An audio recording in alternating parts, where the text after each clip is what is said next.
How you doing? Not you playing my slideshow in the background. Yeah, yeah. It's not just because I interview you, just all day, just.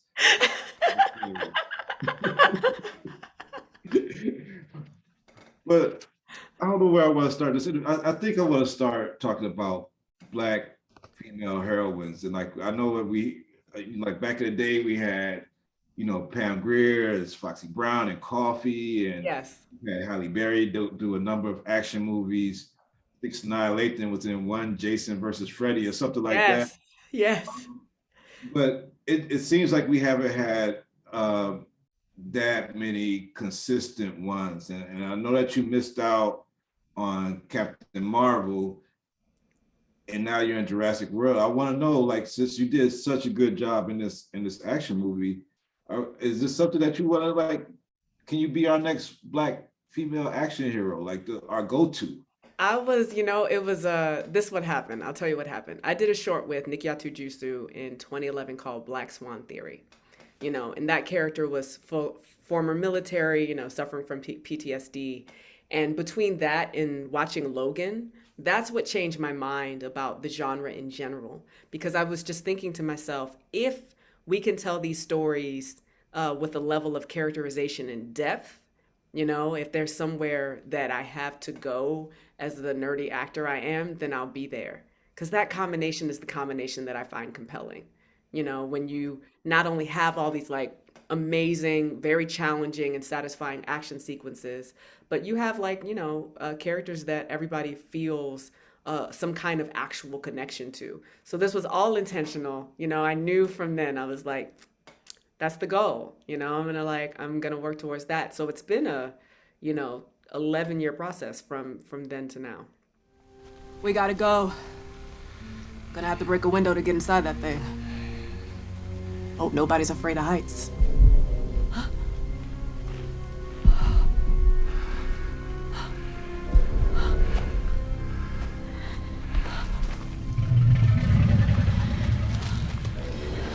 Don't move.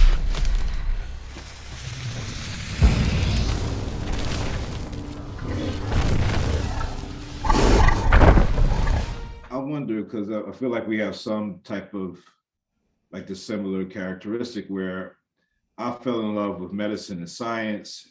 I took a course in college that steered me off that, and now I get to interview, actors and stars like you. And I wonder, I know that you wanted to be going to psychotherapy or Yeah. something like that. I Mm-hmm. wonder if that's still somewhere in what you do, like, and how do you apply that to your characters or whatever? Like, how does that still reside in you? It resides very deeply. I always think of it as acting is my vocation, but so much of my purpose is about healing. You know, um, so much of my purpose is about healing. Healing myself, sharing whatever small wisdom I learn in the process with those I love, sharing it through my work. You know, um, um, I could name something in every single character of anyone I've ever played that really taps into a depth of psychology and their emotional state, the relationship to trauma, what they're growing and going through. And even Kayla, it's a blockbuster, but I was reading Baldwin. I was thinking about what it meant to be a black expatriate, in this underground dinosaur table, this underground dinosaur lair, what it means to be estranged from your family, what it means to be black in the military.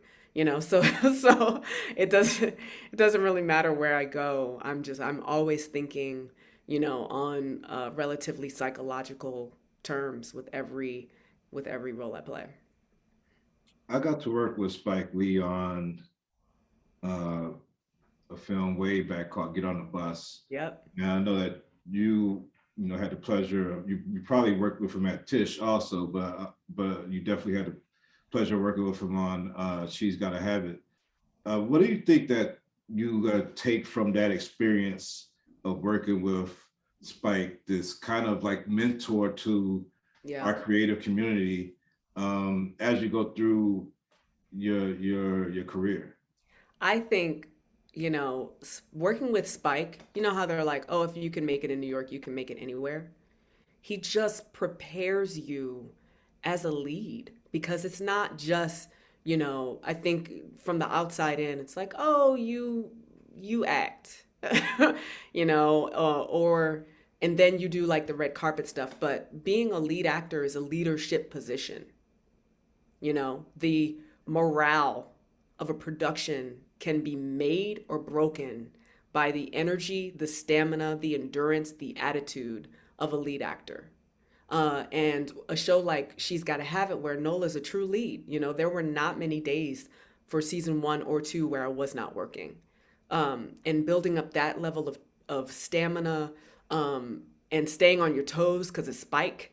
And like you said, you've worked with him, so you might find yourself at Coney Island. You might find yourself like, the day can completely change with Spike on a dime. So there's a level of almost athletic required readiness, that you need when you're working with an artist like Spike Lee, and then on top of that, I mean, he also just sets the tone and the pace. I had an assistant for She's Gotta Have It for both seasons.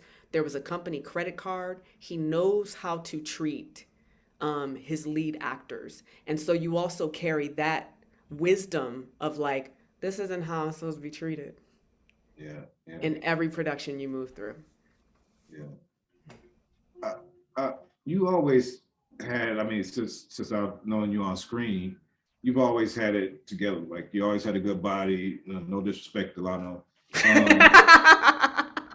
but like getting into this action role where you're gonna have those tank tops and you're gonna be showing those guns. Yeah. Did you have to step up the workouts or anything else to? Of course.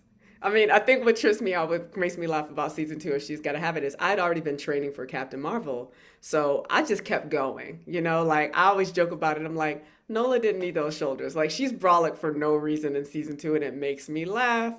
Um, but for this, everything for me is always character centric. And I build it around whatever activities are organic to the character. So I knew, to your point about our lack of kind of Black women action heroes, when you get into these spaces, unfortunately, a lot of the trainers in those spaces are so, they're still in these systems where they prefer specific body types, and I'm trying to look like Serena and Venus. So that was something that I knew going in, like that was my goal, was to see, how much mass my body was capable of building. I wanted to look like a woman who had gone through basic training and a woman who looked like she belonged in this underground world. So I was lifting like a true bodybuilding meathead. I mean, there's no secret, there's no shortcuts, there's no what did you do? What everybody else always does. You know what I mean? Bench press, like curls. It's not exciting. It Yeah. just takes that daily discipline, so that I could show up. All right. I know a lot we've seen a lot of female actors even recently get behind the camera. Recently you got Hallie, but I mean there's a number of them that have got in the director seat also, and I wonder if that's anywhere part of your goal to move into different seats in this space and Yeah. maybe direct and produce some of your own stuff. Writing and directing for sure. One, because I am a woman of many opinions. I'm a very self-directed actor, which directors either love or they're not into. And I totally understand that. And I love actors. I love actors. And it's really wild to be in this industry. I think that was one of the most wild and heartbreaking components of it, to realize the level of disdain that Yeah. people can have for actors who are in this industry, whether that's directors or execs, or even the self-loathing that actors can have, for themselves until they're shiny or famous or big enough. But I love being an actor. I love actors. I get really pissed when I see an actor who wasn't directed favorably, because I do think at the end of the day, a performance falls on a director and I see it as their failure. Yeah. So yeah, absolutely. I'm absolutely going to direct. There are too many actors who I'm like, I can't wait, to work with in that front. And last question, I want to know where did this dream start? I read in your bio that in lieu of detention, you did a play, but was there any actor or movie or anything like that that first inspired you, that you've seen, that you watched over and over or something like that, that made you fall in love with acting? Before I even wanted to be an actor, my mom wanted to be a singer. So we were always imbued in performance. Like anytime somebody asked me if I saw Jurassic in 93, I was like, why didn't I see this movie in 1993? And I found this photo. My mom had taken us to the Lyric Opera House to see Stephanie Mills in The Wiz, Mm.